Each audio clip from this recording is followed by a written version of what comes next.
다 같이 찬양 드리심으로 주일 오전 예배를 하나님께 올려드리도록 하시겠습니다.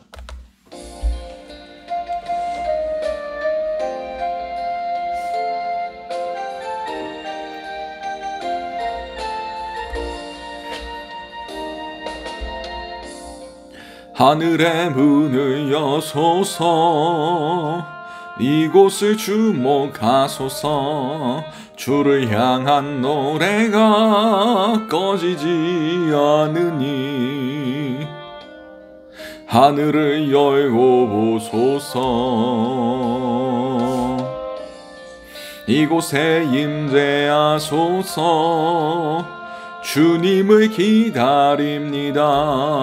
기도의 양기가 하늘에 닿으니 주여 임재하여 주소서. 이곳에 오셔서 이곳에 앉으소서. 이곳에서 드리는 예배를 받으소서. 주님의 이름만이, 오직 주의 이름만 이곳에 있습니다. 이곳에 오셔서 이곳에 앉으소서. 이곳에서 드리는 예배를 받으소서. 주님의 이름만이, 오직 주의 이름만 이곳에 있습니다.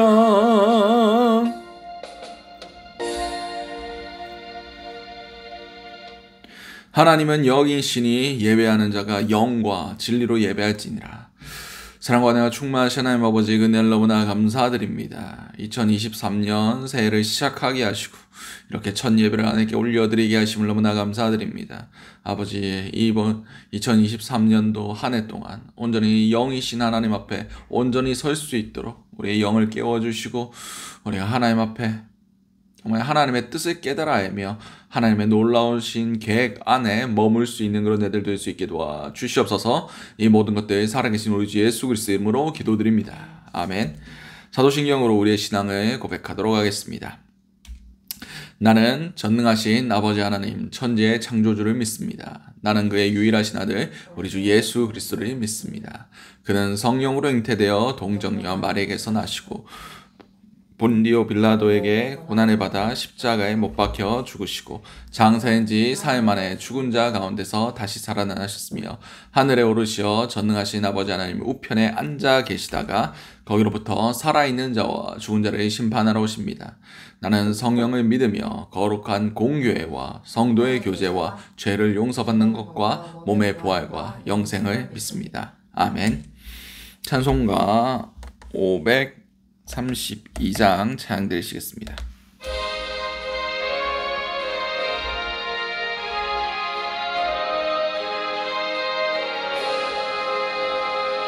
주께로 한 걸음씩 왜 가지 않느냐. 내 죄를 자복하고 그 앞에 나가라. 한 걸음씩 한 걸음씩 주께 나오라. 주님께 아뢰이면 너복을 받으리라. 값없이 주는 은혜 너 거절 말아라. 주께로 한 걸음씩 너 빨리 나가라. 주께서 너를 맞아 내 죄를 사리. 한 걸음씩 한 걸음씩 주께 나오라. 주님께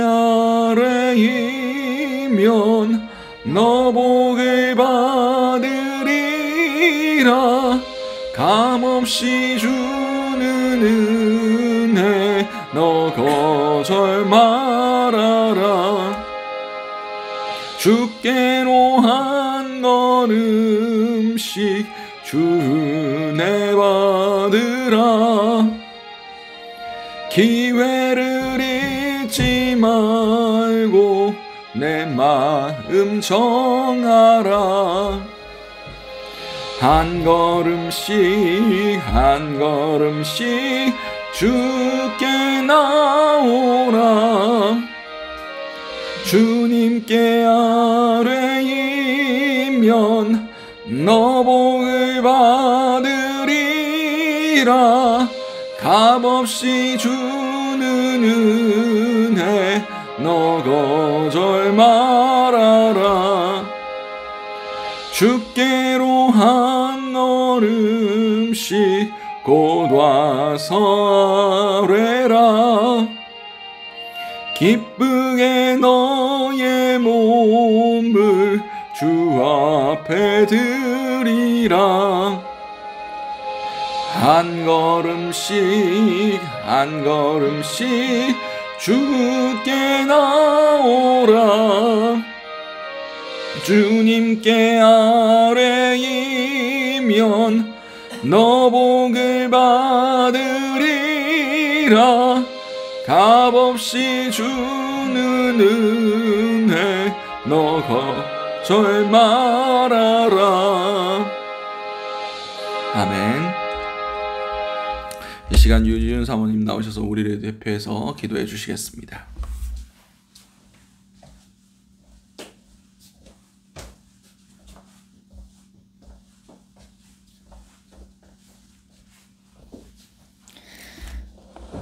기도드리시겠습니다. 보라, 내가 이제 생일을 나타낼 것이니 이제 나타낼 것이라. 내가 광야의 길을 사막의 강을 내신다라고 말씀하시는 주님 감사합니다. 아버지, 이제 이 생명수 교회가 하나님께서 허락하신 그 예비하신 은혜를 마음껏 누리게 하여 주시니 감사합니다. 아버지 하나님, 지난 한 해를 되돌아보면 주의 주권이 아니었으면 살아갈 수 없었던 그 한 해였음을 주여 고백합니다. 아버지, 지난 한 해도 주의 강권적인 은혜로 주님이 허락하신 이 좁은 길을 올 수 있었사오니 아버지, 올 한 해도 주님이 저희를 강권적으로 붙으셔서 주님이 허락하신 그 좁은 길, 그 십자가의 길을 기쁨과 감사로 나아갈 수 있는 생명수 교회의 모든 공동체들이 되기를 원합니다. 아버지 하나님 감사합니다. 넓은 길로 가는 자들이 아닌 좁고 협착한 길로 저희를 부르시니 감사합니다. 아버지 하나님 감사합니다. 주님이 이 땅에 오셔서 12명의 제자들과 함께 하셨듯 저희 생명수 교회도 많은 군중들과 함께하는 것이 아닌 12명의 그 생명의 길로만 나아가는, 그 좁은 길로만 나아가는 그 12명의 제자로 저희를 묶어주시니 감사합니다.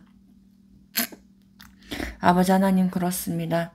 주님이 찾으시는 자는 많은 군중이 아닌 하나님을 사랑하는 그 한 사람을 찾습니다.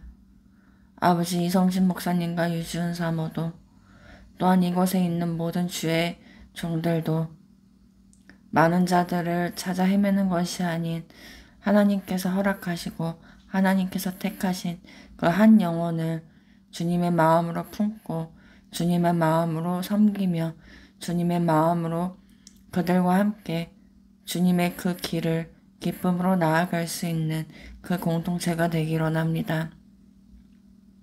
아버지, 이제는 새 것이 이제 새 일을 허락하신다로 하신 주님, 저희는 알지 못합니다. 다만 하나님께서 저희에게 허락하신 그 지극히 작은 것들로 저희가 순종했을 때에 주님이 많은 것들도 허락하신다라고 약속하셨사오니 아버지, 이성진 목사님과 유지훈 사모가 또한 이곳의 중보자들로 함께 묶어주신 주의 종들로 함께 주님의 그 작은 세미한 음성을 듣게 하여 주시고 그 세미한 음성을 들음으로 말미암아 목숨을 다하여 주님의 뜻만을 순종하며 나아가는 생명수 교회의 모든 공동체들이 되게 하여 주시옵소서. 아버지, 올 한 해도 주님이 이곳에 예배하신 은혜들이 기대합니다. 소망합니다. 날마다 눈물로 이 강대상을 지키는 이 목사님이 되게 하여 주시고, 묵묵히 주님 앞에 엎드리는 유지훈 사모가 되게 하여 주시고, 아버지, 생명수 교회 노아의 방주처럼 좌우도 바라보지 않고 앞뒤도 바라보지 않고 오직 하늘문만 열려있는 하나님의 아버지의 그 음성에만 귀 기울이는 생명수 교회 이 노아의 방주가 되기로 합니다. 마라나타 주 예수여 오시옵소서. 주님 감사합니다. 예수님 이름으로 기도드렸습니다. 아멘.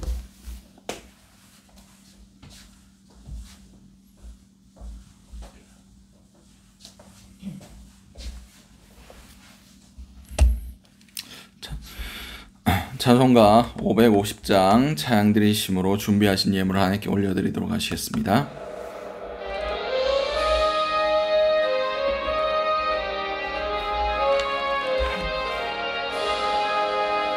시온의 영광이 빛나는 아침, 어둡던 이 땅이 밝아오네. 슬픔과 애통이 기쁨이 되니 시온의 영광이 비춰오네. 시온의 영광이 빛나는 아침, 매였던 종들이 돌아오네. 오래전 선지자 꿈꾸던 복을 만민이 다같이 누리겠네. 보아라, 광야에 화초가 피고 말랐던 시냇물을 흘러오네. 이 산과 저 산이 마주쳐 울려 주 예수 은총을 찬송하네. 땅들아 바다야 많은 섬들아 찬양을 주님께 드리어라. 싸움과 죄악이 가득한 땅에 찬송이 하늘에 사무치네. 아멘.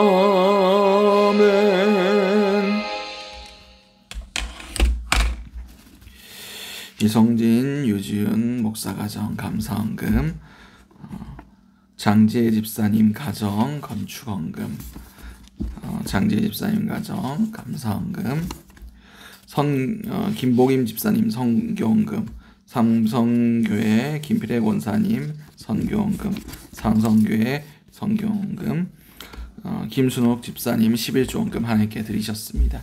드려진 헌금에서 제가 잠시 기도하도록 하겠습니다. 사랑과 나 충만하신 아버지, 그늘 너무나 감사드립니다. 우리의 믿음의 고백을 이 작은 물질에 올려서 하나님께 올려드립니다.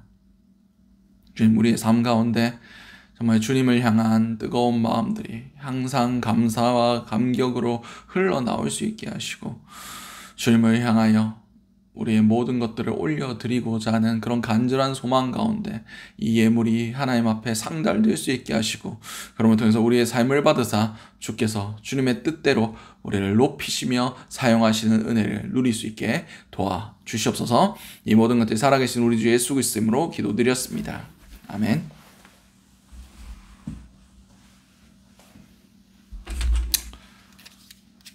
광고 말씀 전해드리도록 하겠습니다. 이제 2023년도 새해가 밝았습니다. 이번이 지난 1월 1일에는 겨울 사역한다고 그때 마가의 다락방 교회 예배를 참석했는데, 지금은 마가의 다락방 교회가 지금 리모델링이 내부 공사가 끝나가지고 지금 집회를 하고 있는데, 저희가 갔을 때만 해도 그때가 컨벤션 홀을 빌려서 예배를 하고 있었습니다. 그때 보면서 충격을 받았던 것이, 그때가 8시 예배를 참석을 했어요. 근데 저 멀리 코너 도는 그런 곳에서부터 마가의 다락방 성도들이 나와서 피켓을 들고 안내를 하는 걸 봤어요. 그 추운 날에 밖에서. 정말 헌신된 성도들이 이렇게 헌신하는 모습들, 그런 것을 보면서 큰 감명을 받았습니다. 우리도 이렇게 지금은 온라인으로 예배를 드리고 있지만, 정말 하나님 안에서 한 지체가 연결되고 연합되고 이렇게 하나님을 위하여 섬기고 헌신하는 일이 얼마나 아름답고 주님 보시기에 귀한 일일까라는 것을 생각해 보았습니다. 그래서 이 생명수 교회 가운데 정말 영적인 부흥, 그리고 성도의 부흥들 허락하심을 통하여 우리 생명수 교회가 예수 그리스도의 몸으로서, 지체로서 더 많은 일들을 감당할 수 있게 해달라고 우리 함께 2023년도 기도했으면 좋겠습니다. 자, 이제 하나님 말씀 보도록 하겠습니다. 오늘 우리에게 허락하신 하나님 말씀은 출애굽기 19장 1절에서 7절까지의 말씀입니다. 1절에서 7절까지의 말씀.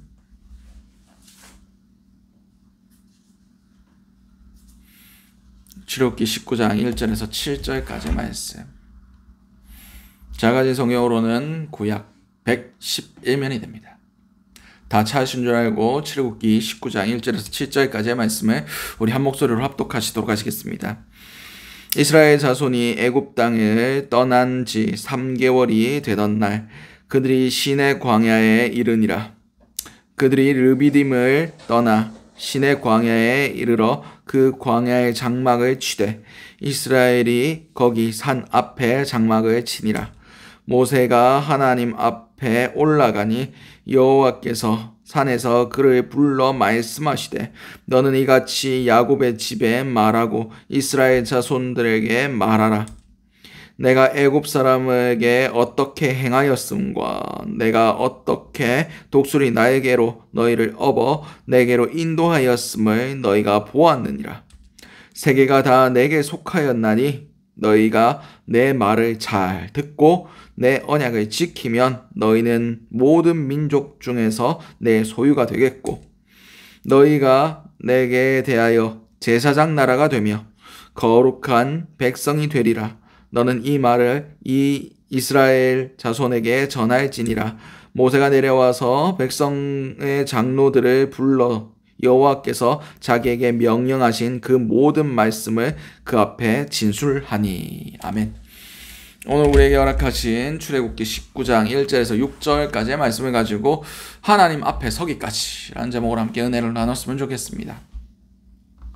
지금 계속해서 새벽 기도 때 출애굽기를 보고 있습니다. 출애굽기 18장까지 나누었고 내일 이제 출애굽기 19장 1절을 나누어야 됩니다.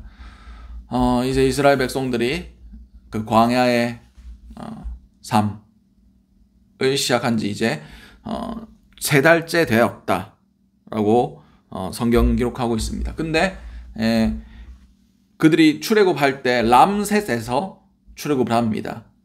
그들이 그 고센 땅에 있는 람셋이라는 그 성읍에서부터 출발을 하는데, 그 람셋에서 오늘 이 사건이 일어난 시내산까지의 거리가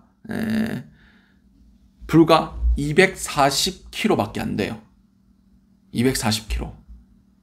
당시 문헌에 따르면 하루길이 보통 32km 정도 됐다고 합니다. 그러면 240 나누기 32 하면 얼마일까요? 안식일 쉬었다 치고 넉넉 잡아서 한 9일 정도면 들어갈 수 있는 거리입니다.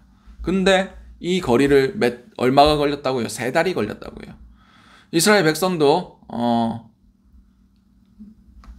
출애굽해서 가나안 땅까지 한 달 안에 가지 않겠나? 한 보름 안에 가지 않겠나? 그렇게 생각했을 겁니다. 그래서 충분한 양식을 들고 출발을 했어요. 근데 일정이 길어지는 겁니다. 이스라엘 백성들이 바보가 아니잖아요. 광야를 가야 되는데 우리가 어디에 목적지가 있고 거기까지 얼마 걸리고, 그래서 그에 맞는 식량들을 차곡차곡 준비해서 출발을 했을 거예요. 근데 왜 계속 물이 없다, 먹을 게 없다 이렇게 얘기하는 이유는 그 사이에 하나님께서 이 출애굽해서 광야, 그리고 오늘 이 시내산이 있는 그 광야까지 하나님께서 약간 뺑뺑이 돌리시고 약간 지체하시고 머무르셨다는 것을 우리는 알 수가 있습니다. 그리고 이 람셋에서 출발해서 오늘 이 시내산까지 이르는 여정에 어떤 사건들이 있었습니까? 첫 번째로 유월절 사건을 통해서 이스라엘 백성들이 이제 출애굽하게 됩니다. 그리고 홍해를 건너게 되죠. 그 홍해를 건넌 후에 마라라는 곳에서 쓴물이 하나님께서 보여주신 그 나무 가지를 그 물에 던졌더니 단물로 바뀌는 그런 체험들을 하게 됩니다. 그리고 나서 엘림이라는 곳에서 풍부한 물과 종려나무 70그루가 있는 그곳에서 안락한 쉼을 얻게 됩니다. 그러고 또 출발을 해서 이제 엘림하고 느비딤 사이에 이게 신광야라는 곳인데 여기서 먹을 게 떨어지죠. 그래서 우리가 먹을 게 없다, 우리를 굶어 죽이려고 여기까지 끌고 왔냐 하면서 불평을 하니까 하나님께서 만나와 메추라기를 보내주십니다. 그리고 이 르비딤에 도착했더니 마실 물이 없는 거예요. 그래서 불평불만을 하니까 모세가 시내산까지 내려와서 그 시내산에서 바위를 쳤더니 물이 솟아져 나와서 그 모든 이스라엘 백성들이 그 물을 마시게 됩니다. 그리고 이 르비딤에서 또 어떤 사건이 있었습니까? 아말렉이 쳐들어와서 아말렉과 전투하는 가운데 여호수아가 사울 군사들을 모아서 전쟁을 치르고 모세와 아론과 훌이 그 산 꼭대기에서 손을 들고 모세가 손을 들고 기도할 때 하나님만을 점적으로 바라고 있을 때 전쟁을 이기고, 근데 모세가 이제 나이가 80이지 않습니까? 전쟁을 하는데 손을 올리고 있는데 피곤해서 손이 내려가면 아말렉이 이기는 겁니다. 그래서 아론과 훌이 돌을 가져다가 모세 아래에 쌓고 거기에 앉히고 아론과 훌이 서서 모세의 팔을 양옆에서 받쳐줍니다. 그랬더니 해가 지기까지 아말렉이 다 전쟁에서 패하기까지 그 손이 내려오지 않았다라고 성경 기록하고 있습니다. 그리고 또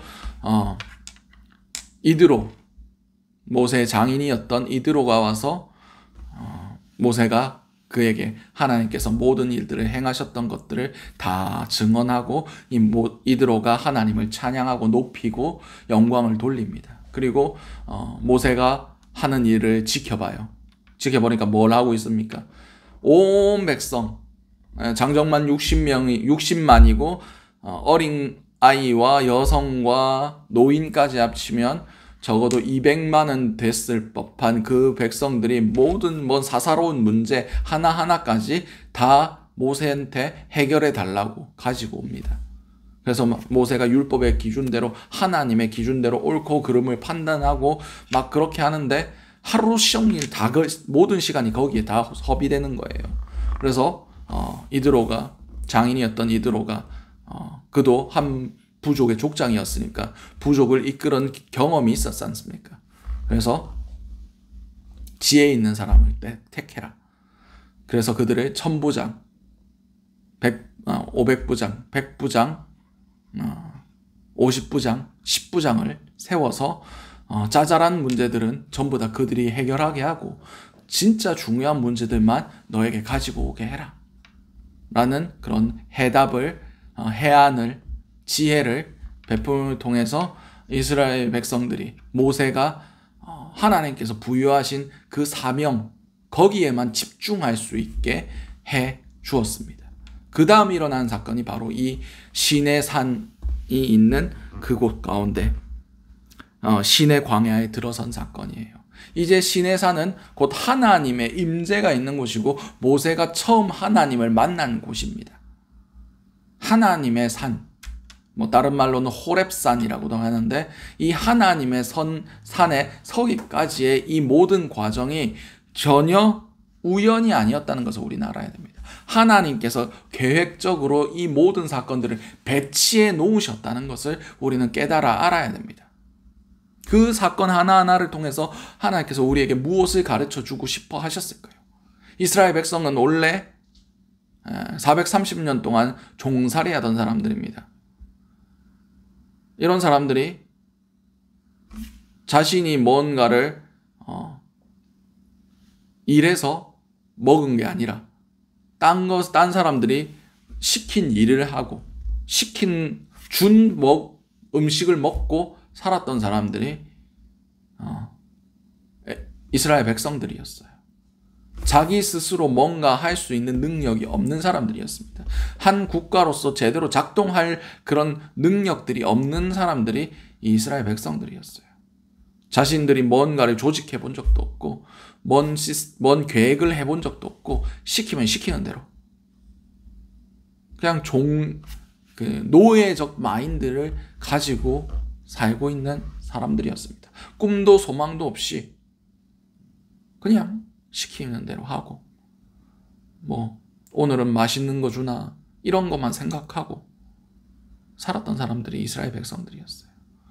그들이 그 뼛속까지 태어나면서부터 노예였던 그들의 모든 세상적인 그 관습들을 다 걷어내고 하나님 앞에 세우기 위한 준비 작업들이 이 230km 되는 이 거리 가운데, 이 3달 동안의 거리 가운데, 시간 가운데 그들에게 하나님께서 하나하나 작업하신 겁니다.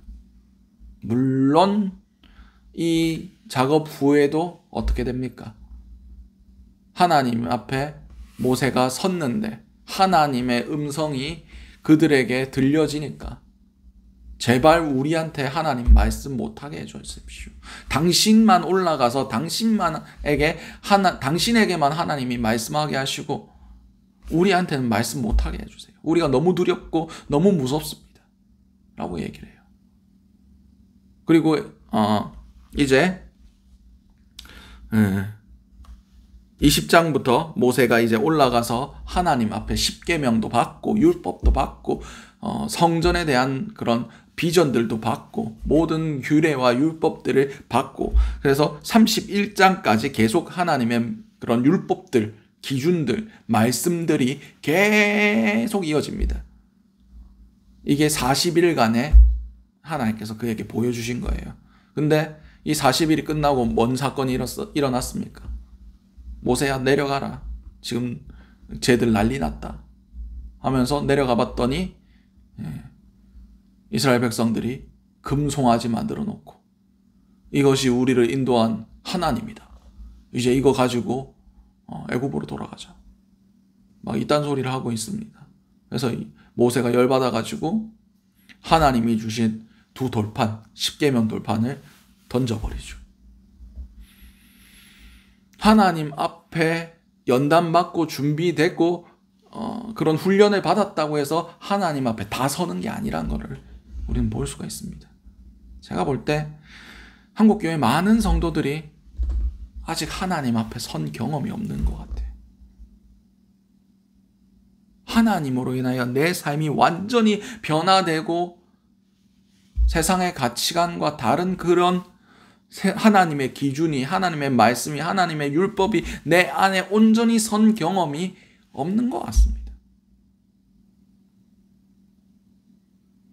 그러나 이 출애굽으로부터 시작해서 이 시내산까지의 여정을, 그 커리큘럼을 착실히 밟아 나간다면 이스라엘 백성들은 거기에서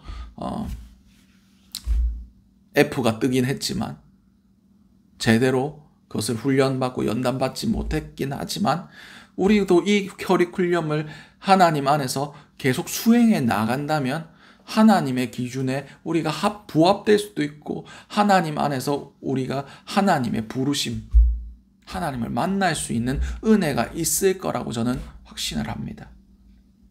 그래서 이 이스라엘 백성들이 하나님 앞에 서기 전까지 있었던 일 하나하나를 우리가 영적인 관점에서 하나하나 따라가면서 우리 삶 가운데 나는 지금 어느 여정까지 왔는가, 그리고 내게 부족한 게 무엇인가, 내가 보지 못한 부분이 무엇인가를 한번 살펴봤으면 좋겠습니다. 첫 번째로 출애굽할 때 어떤 사건이 있었습니까? 유월절 사건이 있었죠. 유월절이 무엇을 상징합니까? 예수 그리스도의 대속의 은혜가 임하는 겁니다. 예수 그리스도의 피로써 우리가 정결케 되는 겁니다. 그분의 예수 그리스도께서 나를 대신해서 죽으셨다는 것이 깨달아지는 역사가 이 유월절의 은혜입니다. 여러분을 위하여, 여러분의 죄를 위하여 내가 죽어야 할 그 십자가에서 예수 그리스도께서 돌아가셨다는 것을 깨닫는 것이 신앙의 여정의 처음입니다. 그 후에 홍해를 건너죠. 이 세상의 것 기준에서 에클레시아, 부르심을 받은 사람들입니다. 그래서 어떤 학자들은 광야 교회라고 표현을 하더라고요. 그 애굽의 그 제국에서 에클레시아, 부르심을 받아서 나온 자들이 이스라엘 족속이고 그들이 곧 교회였다. 그래서 그 사람들이 어디서? 홍해에서 세례를 받았다. 그 바다의 물 속에 들어갔다가 나오는 이것을 사도 바울은 세례를 받았다라고 기록하더라고요. 그렇습니다. 우리가 세례를 받고 깨끗하여지고 이제 믿음의 여정을 나아가야 되는데 아직 우리 가운데 쓴물들이 있습니다. 아직 옛 습관들, 옛 자아들, 사단이 심어놓았던 그런 쓴뿌리들이 우리 가운데 마라의 쓴물같이 계속해서 분쟁을 일으키고 사단의 도구로서 그렇게 쓰임받고 있는 우리 자신들을 발견해야 됩니다. 그곳 가운데 하나님이 보여주신 한 나무가 무엇입니까? 예수 그리스도의 십자가. 예수 그리스도의 십자가가 그 우리의 상처와 우리의 모든 그런 연약함, 사단이 심어놓은 그 쓴뿌리에 그 십자가가 닿았을 때 그것이 먹을 만한 단물로 바뀌어지는 겁니다. 유진 피터슨이 쓴 상처 입은 치유자라는 책이 있습니다. 사단이 우리에게 상처를 입혔지만 그 상처가 예수 그리스도의 그 은혜로, 그 십자가로 치유됨을 통하여 그 상처가 오히려 다른 사람을 치유하는 도구가 된다는 겁니다. 마라의 쓴물이 예수 그리스도의 십자가를 통하여 단물이 된 것 같이 우리의 상처와 우리의 쓴뿌리, 우리의 모든 연약함이 하나님의 도구화 될 수 있는 게 하시는 것이 예수 그리스도의 십자가라는 겁니다. 그럼에도 우리가 믿음의 여정을 걸어갈 때 물론 하나님께서 우리에게 천국을 경험하게 하시고 위로를 주시고 평안을 얻게는 하시지만 또다시 우리의 걸음걸이 가운데 아픔과 괴로움과 결핍과 힘듦이 다가올 수 있습니다. 엘림에서의 천국을 경험하고 또 어디로 나아갑니까? 이제 신광야를 통과하는 가운데 먹을 것이 떨어지게 됩니다. 예수님께서도 성령을 받으시고 광야에서 40일간을 먹지도 마시지도 아니하시고 기도하셨습니다. 그리고 그 40일이 끝나고 사단이 와서 시험을 하죠. 뭐라고 시험합니까? 내가 하나님의 아들이거든. 이 돌들로 명하여 떡덩이가 되게 해라. 그때 예수님께서 뭐라고 말씀하십니까? 사람이 떡으로만 살 것이 아니요 하나님의 입에서 나오는 모든 말씀으로 살 것이니라 라고 선포를 하십니다. 그렇습니다. 이 땅의 떡 떡의 문제, 먹고 사는 문제가 중요한 것이 아니라 하나님의 공급하심. 우리 성경 이름 중에서 만나 성경이 있죠. 하나님의 영적인 양식이라는 겁니다. 신령한 양식이라는 겁니다. 하나님 주시는 말씀들, 하나님 주시는 은혜들, 그것들로 우리가 살아갈 수 있다는 것을 경험하게 하신 것이 바로 이 만나와 메추라기 사건이었습니다. 그리고 그들이 르비딤으로 넘어갔는데 거기서 마실 물이 없는 거예요. 그래서 모세가 혼자 장로들을 데리고 시내산에 갑니다. 시내산이 어디라고 말씀드렸습니까? 하나님의 산. 거기에 반석을 치니까 거기서부터 생수가 흘러 들어옵니다. 하나님에서부터 공급해 오는 생명의 물. 이것이 바로 성령의 은혜입니다. 예수님께서 말씀하셨습니다. 나를 믿는 자는 성경의 이름과 같이 그 배에서 생수가 흘러 넘칠 거다. 이것이 바로 성령을 두고 하신 말씀이다 라고 성경이 기록하고 있습니다. 우리 가운데 성령이 임하셨을 때 우리가 메마른 땅에 거할지라도 그 가운데서 우리의 심령 가운데 뿜어져 나오는 마르지 않는 샘이 우리의 모든 것들을 만족시키고 성령 안에서 우리가 살아갈 수 있게 한다는 겁니다. 상황과 환경과 그 모든 것들을 뛰어넘는 그런 만족을 주님께서 주시겠다고 성경이 분명히 약속하고 계시고 모든 믿는 자들은 이것을 경험하고 체험해야만 합니다. 여러분도 이런 공급하심, 성령이 주시는 충만함, 성령께서 허락하시는 그런 만족감, 평안 누려보셨습니까?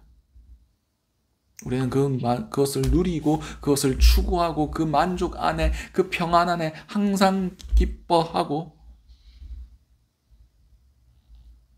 쉬지 말고 기도하고 범사에 감사할 수 있는 삶을 살아라고, 이것이 그리스도 예수 안에서 하나님, 너희를 향하신 하나님의 뜻이라고 분명히 말씀하고 계십니다. 우리는 그 반석에서의 물, 하나님의 산에서부터, 하나님의 임재에서부터 오는 그 생명의 수, 생명의 물, 그것을 받아 마심을 통하여 우리도 생수의 근원이 우리 안에, 우리 거룩한 지성소 안에서 항상 샘솟을 수 있는 은혜를 누려야만 합니다. 그리고 이 누리는 것 가운데 어떤 사건이 있었습니까? 아말렉이 쳐들어와서 싸움을 걸어오는 그런 사건이 있습니다. 그렇습니다. 믿음의 여정을 갈 때 사단과 마귀들은 결코 믿음의 이 걸음을 걸어가기를 기뻐하지 않습니다. 무슨 수를 써서라도 우는 사자같이 두루다니며 삼킬 자를 찾고 있다고.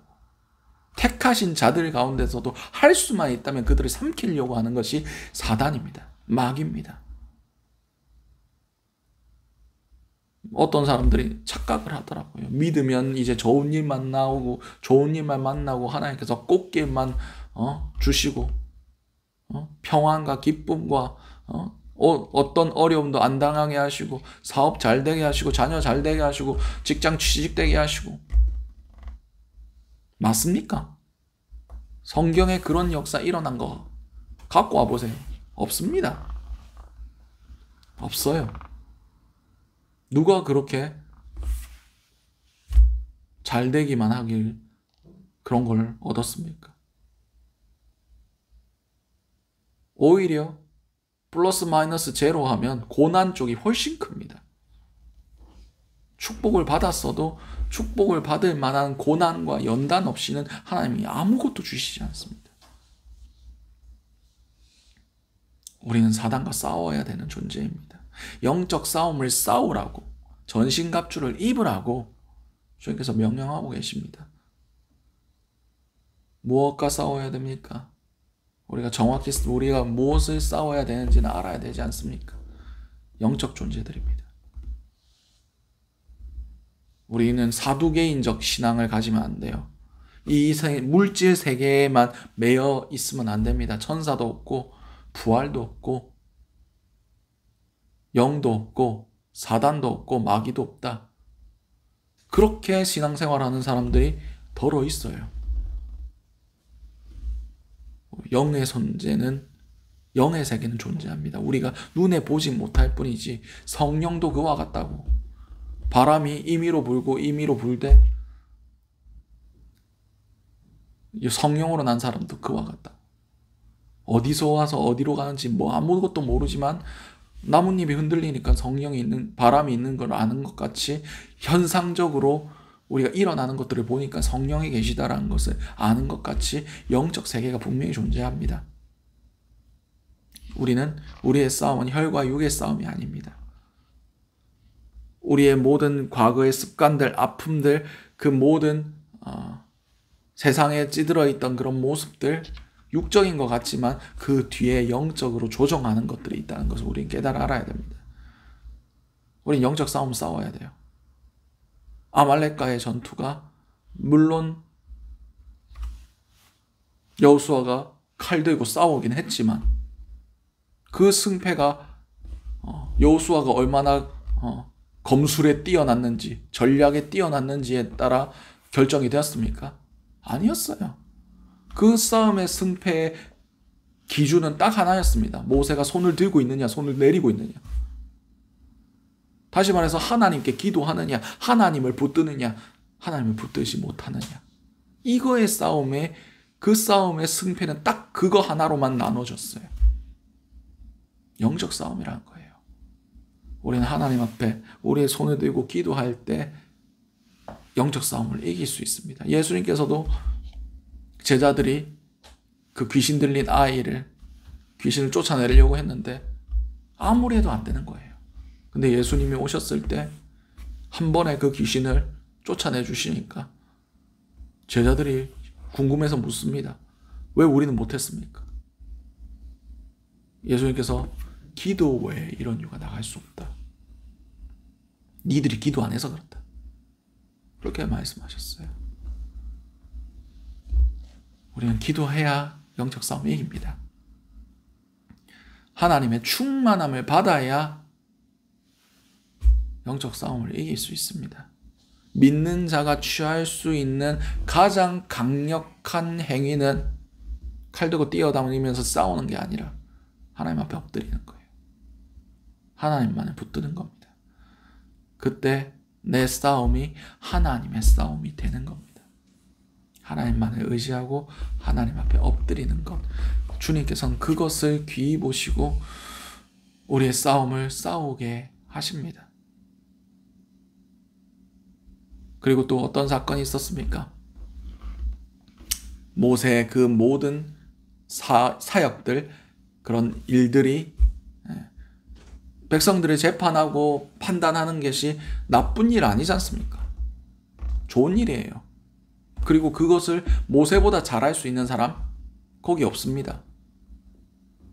그럼에도 그것이 하나님의 사역에, 하나님의 목적을 이루는데 걸림돌이 될 수 있다는 겁니다. 우리는 다 잘할 필요가 없어요. 여러분 강철 왕 카네기 아십니까?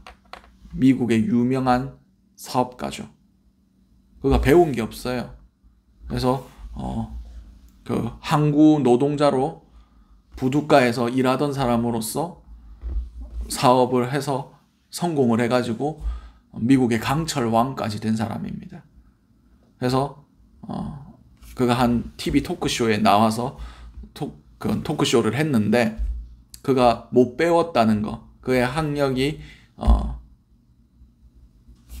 학교에서 다닌 그런 기록들이 그런 것들을 가지고 그에게 태클을 겁니다. 그래서 어떤 한 패널이 어려운 수학 문제 하나를 던져주면서 30분 줄 테니까 이거 한번 풀어봐라. 이렇게 얘기를 했습니다.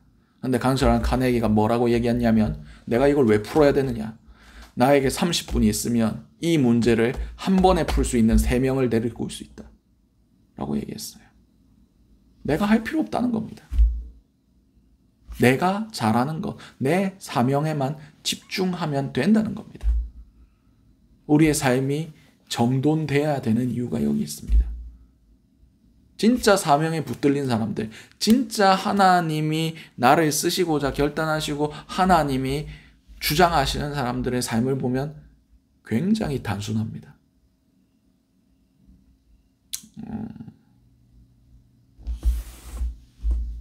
칸트였나? 아무튼 어떤 사람이 그 동네 사람들은 이 사람만 보면 시간을 알 수 있대요. 그래서 시계가 필요 없답니다. 그래서 정광 몇 시에 어디를 산책하고 어느 빵집에 가서 뭘 사고 이게 딱딱딱딱 정해져 있는데 세계대전이 터졌는데 그가 그 행하던 패턴보다 5분 늦게 그 일을 시작했답니다. 그랬더니 마을 사람들이 세계대전이 정말 큰 일이긴 했는갑다 라고 얘기했대요. 칸트였던 것 같습니다. 그렇듯 정말 하나님 앞에 쓰임받을 수 있는 사람들은 단순한 사람들이에요. 삶에 군더더기가 없고 하나님 앞에 집중될 수 있게 쓰임받을 수 있게 그렇게 정돈되어 있는 사람들. 그게 하나님 앞에 설 수 있는 사람들의 자격입니다. 여러 가지 내 시간을 빼앗고 내 삶에 대해서 하나님 앞에 바로 서지 못하게 하는 그런 것들을 점점점 줄여 나가셔야 됩니다. 우리의 삶은 단순하면 단순할수록 좋습니다. 우리의 인간관계도 단순하면 단순할수록 좋습니다. 그만큼 우리의 영적인 에너지를 빼앗기지 않을 수도 있고 우리의 시간들을 절약할 수도 있기 때문입니다. 우리의 삶이 정돈돼야 돼요. 하나님의 쓰시기 편하게. 막 공구 같은 경우에 여러 가지 기능이 하나에 붙어 있으면 좋을 것 같죠. 잔고장 많고 정작 써야 될 때 그 기능을 제대로 발휘하지 못합니다. 그래서 딱 그 목적만을 위해서 마련된 한 가지의 도구만 제대로 챙기고 다른 도구 딱 챙기고 진짜 기술자들은 그렇게 일합니다. 우리는 하나님의 손에 일하기에 편한 도구가 돼야 돼요. 막 이상한 잡기들이 다 붙어 있어가지고 야 이거 어디다 써야 되냐 이런 게 아니라 이것은 정말 사단의 권세를 깨뜨리기 위한 하나님의 도구다. 딱 목적성이 있게 딱 방향성이 있게 그렇게 하나님 손에 붙들려야 그게 파괴력이 생기지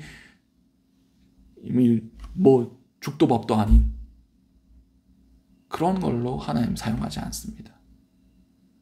하나님은 하나님의 방법대로 모든 것들을 단순하게 만들고 목적성에 맞게 그렇게 사람을 빚어가세요. 그래야 이제 하나님의 그 존전 앞에 하나님의 임재 앞에 하나님의 부르심 앞에 설 수 있는 자격이 겨우 주어지는 겁니다. 그래서 하나님께서 축복을 하시죠. 뭐라고 말씀하십니까? 세계가 다 내게 속하였나니 너희가 내 말을 잘 듣고 내 언약을 지키면 너희는 모든 민족 중에서 내 소유가 되겠고 너희가 내게 대하여 제사장 나라가 되며 거룩한 백성이 되리라. 너는 이 말을 이스라엘 자손에게 전할지니라. 민족적인 부르심도 있었지만 이 말씀, 이 부르심을 이 하나님의 소유 선포함과 하나님의 목적성을 우리 각 사람이 받아야 돼요. 출애굽부터 르비딤을 거쳐서 이제 하나님의 산에 오르기까지 이 준비 과정을 철저하게 거친다면 우리는 하나님 앞에서 준비된 사람들로 쓰임받을 수 있습니다. 똑같은 과정을 거쳤지만 이 사건 이후에 율법을 받고 인해서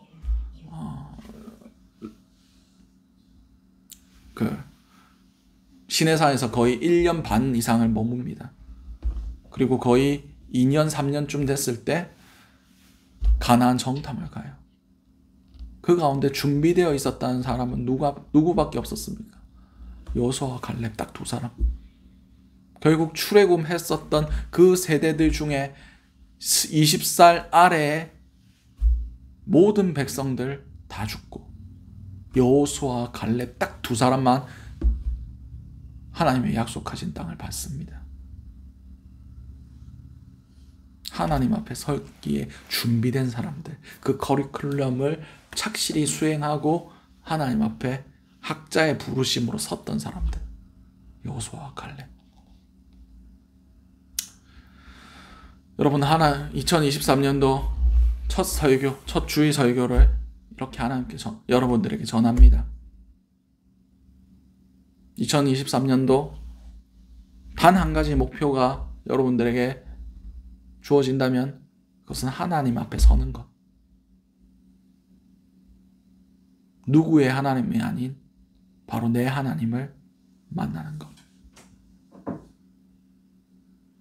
정말 세상의 것들을 내려놓고 예수 그리스도의 십자가를 체험하고 성령의 공급하심을 만나와 매출하게 하셔서 반석의 물로 우리의 영혼과 우리의 모든 가람과 우리의 모든 갈급함을 채워주시는 성령의 충만함을 얻게 하시는 그 은혜들, 그리고 영적 싸움을 싸우며 우리의 삶을 단순화시킬 수 있는 그런 지혜들, 그런 걸 통해서 정말 쓰시기에 합당한 모습으로 주님께 이사야 선지자가 외쳤던 것 같이 내가 여기 있사오니 나를 써주시옵소서, 나를 보내시옵소서 라고 외칠 수 있는 저 여러분들 될 수 있으시기 바랍니다. 기도하시겠습니다. 사랑과 은혜가 충만하신 아버지, 은혜를 너무나 감사드립니다. 출애굽기에 기록된 이스라엘 백성들의 여정을 통하여 하나님께서 하나님의 백성이, 하나님의 사람이, 하나님의 그 사랑하시는 자들이 어떻게 하나님 앞에 서기 위하여 준비되어 가는지를 나누게 하심을 너무나 감사드립니다. 주님, 2023년도 이 한 해 동안 우리가 온전히 하나님 앞에 서는 것을 목표로 나아가는 자들 될 수 있기 원합니다.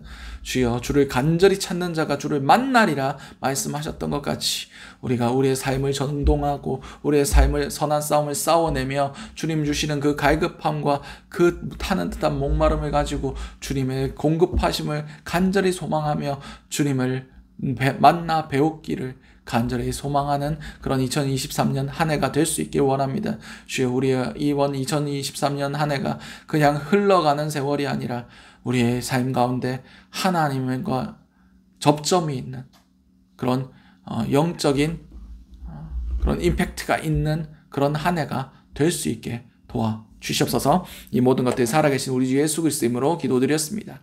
아멘. 이제 축도로 예배 마치도록 하겠습니다. 기도하시겠습니다. 사랑과 은혜가 충만하신 아버지, 은혜를 너무나 감사드립니다. 주님, 2023년 한 해를 주님 손에 올려드리오니 주님께서 받아주시고 주장하여 주시옵소서. 지금은 예수 그리스도의 은혜와 하나님의 사랑하심과 성령님의 감화감동 교통하심의 역사가 어떤 어려움과 어떤 고난과 어떤 공격이 있을지라도 묵묵히 주님 바라보며 두 손을 들고 그 모든 싸움을 싸워 나감을 통하여 오롯이 하나님 앞에 서기로 결단하는 모든 주님의 자녀들 머리 위에 지금부터 영원토록 함께 하시기를 간절히 축원드리옵나이다. 아멘.